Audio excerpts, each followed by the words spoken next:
bersama dengan kami, tentunya dengan jargon kami. Clean today, better tomorrow. Sahabat lingkungan, pada kesempatan kali ini kita akan membahas materi tentang teknologi pengelolaan sampah. Akan tetapi sebelum kita memasuki materi teknologi pengelolaan sampah, tentunya di samping kita ada Mr. Ali atau Pak Ali sebagai pakar pengelolaan sampah. Kita akan sapa dulu dan tanya kabarnya terlebih dahulu ya sahabat lingkungan. Bagaimana kabarnya hari ini? Alhamdulillah Kak, selalu baik dan tentunya tetap semangat juga. Ya betul, kita harus tetap semangat sahabat lingkungan, khususnya untuk menjaga lingkungan kita supaya kita selalu dalam keadaan sehat dan udara semakin sejuk. Oke, sahabat lingkungan, pada kesempatan kali ini kita akan membahas tentang teknologi pengelolaan sampah. Nah, Pak Ali, terkait teknologi, kira-kira teknologi itu apa sih? Oke. Kok bisa ya teknologi itu digunakan untuk pengelolaan sampah? Baik, sobat lingkungan dimanapun berada, ini pertanyaan Pak Irfan, teknologi itu apa sih gitu kan ya? Betul. Nah, dan teknologi itu bisa diterapkan dalam pengelolaan sampah. Oh, jelas. Teknologi itu dimanapun bisa diterapkan gitu dalam bidang apapun. Tapi di sini memang kenapa penting kita mengetahui teknologi itu apa? Karena kadang paradigma dari beberapa masyarakat atau mungkin ada juga yang memiliki paradigma bahwa teknologi berarti alat-alat canggih gitu kan ya Pak? Betul. Alat canggih. Jadi sebenarnya betul paradigma masyarakat itu tahunya teknologi alat canggih. Alat canggih. Sebenarnya kalau kita melihat dari definisi yang lebih sederhana, teknologi itu adalah alat sebenarnya Pak. Alat itu tidak mesti canggih, yang bisa digunakan untuk mempermudah melakukan sesuatu gitu lah Pak. Ya seperti misalnya kalau kita ingin pergi kemana-mana gitu ya, dulu jalan kaki gitu, kemudian ada sepeda. Nah berarti itu kan teknologi, teknologi. Nah sekarang dalam pengelolaan sampah, seumpama kita membuang sampah kemudian tidak dikelola gitu ya. Akhirnya kita punya ide untuk sampah ini bagaimana kalau dijadikan kompos saja. Nah maka cara dan alat-alat yang digunakan itu sebutnya teknologi gitu. Nah dalam pengolahan sampah, teknologi ini juga ya jangan terlalu dibayangkan sangat rumit gitu ya, rumit gitu. Ya teknologi itu ada di sekitar kita, teknologi pengolahan sampah.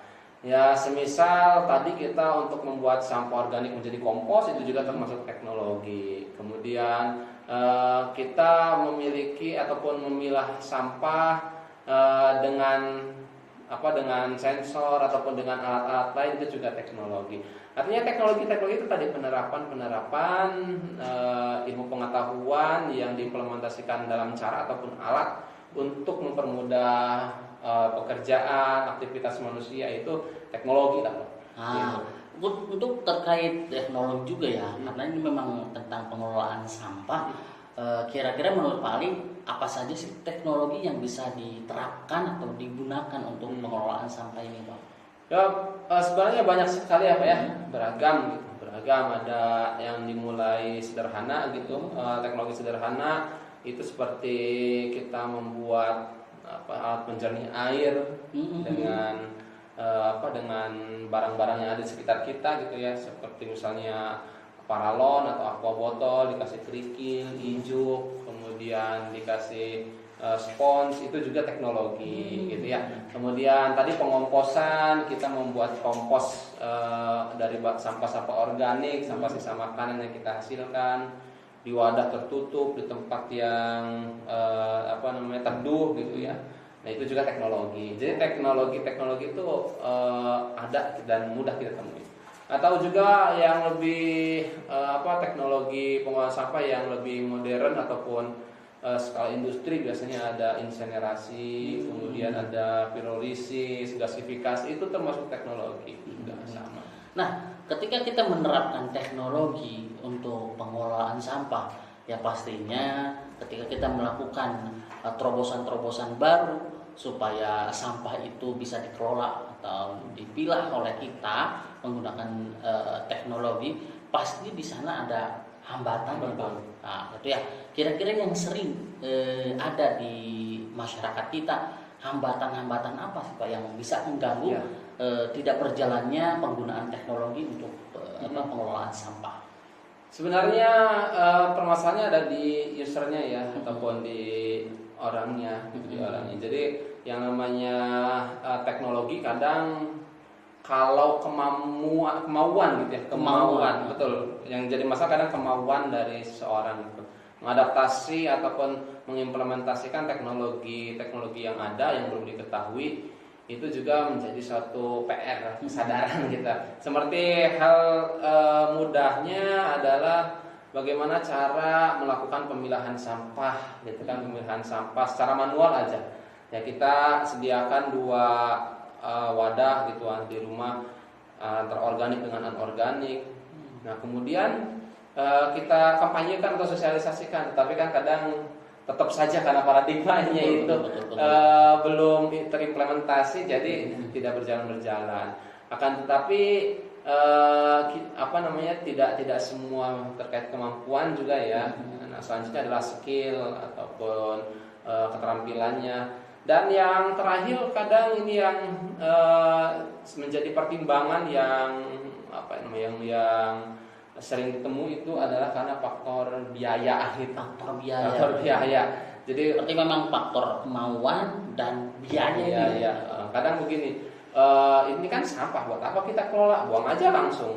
Kalau kita kelola ya kita harus ngadain alat A, alat B, alat C, harus beli ini, beli itu. Wah, udah ini sampah kan buang aja. Jadi ya daripada kita menghabiskan uang kan untuk membeli hal-hal yang lain, mending kita buang aja langsung. Nah itu kan paradigma yang kurang bagus juga sebenarnya. Nah ketika sahabat lingkungan misalkan mengalami hambatan seperti yang Pak Ali katakan tadi, kira-kira mungkin Pak Ali bisa memberikan tips edukasi terhadap masyarakat bahwasanya teknologi inilah yang mudah untuk dilakukan. Ya. Sebenarnya begini ya Pak, untuk teknologi pengolahan sampah itu memiliki kebermanfaatan yang luar biasa untuk agar kita bisa menerapkan di rumah ataupun skala industri. Pertama, kebermanfaatannya ini ya yang jelas ini mencegah terjadinya pencemaran lingkungan, karena kita tahu sendiri sampah yang menumpuk, sampah yang tidak terkelola itu pasti kan menghasilkan polusi gitu ya. Semisal aja sampah sisa makanan dari dapur, ini kan sampah organik. Sampah organik bisa cepat terurai nih. Nah, tetapi dalam proses penguraiannya jika tidak dikelola dengan baik menghasilkan gas metana. Nah, gas metana ini kan yang membahayakan ya. Ya ini kan memang bagi kita hanya menghasilkan bau tidak sedap gitu lah. Betul. Tetapi kan ketika bertumpuk di atmosfer, inilah yang menyebabkan proses pemanasan global makin makin meningkat gitu. Nah, ya, dengan adanya pengolahan sampah yang benar, kemudian dibantu dengan teknologi. Nah, di sini peran teknologi itu membantu efektivitas dan efisiensi pengolahan sampah. Gitu. Berarti memang teknologi ini supaya mengefisiensikan. Iya, betul.